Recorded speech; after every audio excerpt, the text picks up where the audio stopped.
गेल्या 25 वर्षापासून बंद अवस्थेत असलेल्या पांझराकांड साखर कारखाना लवकरच सुरू होणार आहे, असे भांडे तालुका साक्री येथे आयोजित करण्यात आलेल्या कारखान्याच्या नूतनीकरणाच्या शुभारंभाप्रसंगी राज्याचे शालेय शिक्षण मंत्री दादा भुसे यांनी बोलून दाखवले।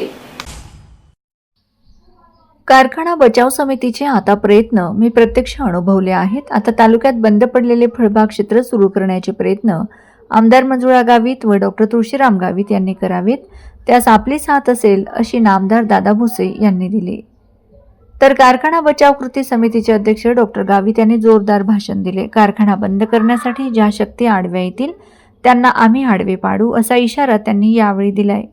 या शुभारंभाप्रसंगी व्यासपीठावर साक्री तालुक्याचे आमदार मंजुळा गावित, शिवसेनेचे जिल्हाप्रमुख डॉक्टर तुळशीराम गावित, भाडणेचे सरपंच अजय सोनवणे, बबनराव गायकवाड, चंद्रजित पाटील, विशाल देसले, योगेश मराठे, सागर गावित, प्राध्यापक नरेंद्र तोरवणे, कन्हैया चौधरी, कपिल दामोदर यांच्यासह पदाधिकारी, कार्यकर्ते तसेच तालुक्यातील शेतकरी मोठ्या संख्येने उपस्थित होते।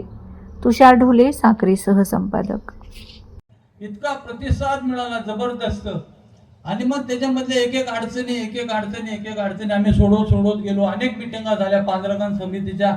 डॉक्टर आपले कैलासवासी सुभाष दादा काकुस्ते असतील, अशोक दादा भामरे असतील, तोरवणे सर असतील, ताई असतील, डॉक्टर साहेब असतील, आजू दादा असेल, या सगळ्यांच्या अनेक मिटिंगा झाल्या। अनेक शासकीय प्रशासकीय ठिकाणी जाणं झालं।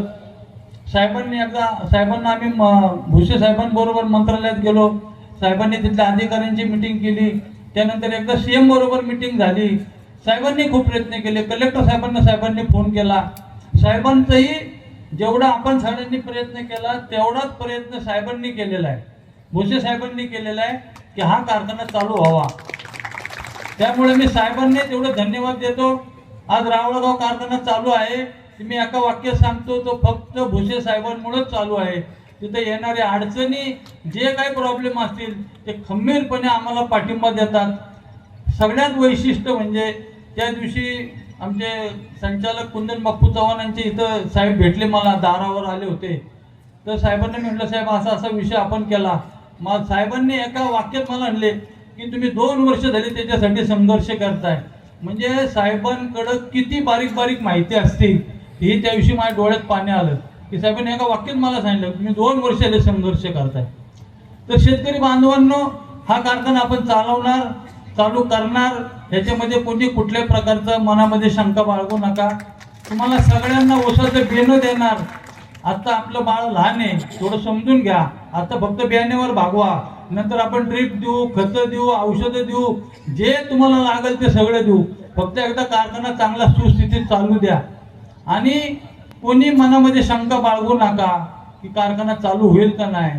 कारखाना चालू होईल म्हणजे होईल। तिथं बसलेले सगळे लोक माझ्या बरोबर आहेत, माझ्या पाठीशी आहेत, मला सहकार्य करणारी आहेत, आणि त्यांच्या भरोश्यावर मी हा कारखाना हातामध्ये घेतलेला आहे। पुढच्या वर्षी ऑक्टोबर-नोव्हेंबर मध्ये ह्या कारखान्याचा गाळप चालू झालेला असेल, आणि ते बी लाईटीच्या लख प्रकाशामध्ये आपण कारखाना गाळप चालू करू। मी त्या कालच बोलले कुंदन बापूंना, बापू आपण ह्यावेळीची मोळी संध्याकाळी टाकू, कारण इथे एवढी झाडं आहेत, ह्या सगळ्या झाडांना आपण लाईट लावू, लख प्रकाश करून त्या प्रकाशामध्ये आपण मोळी टाकू।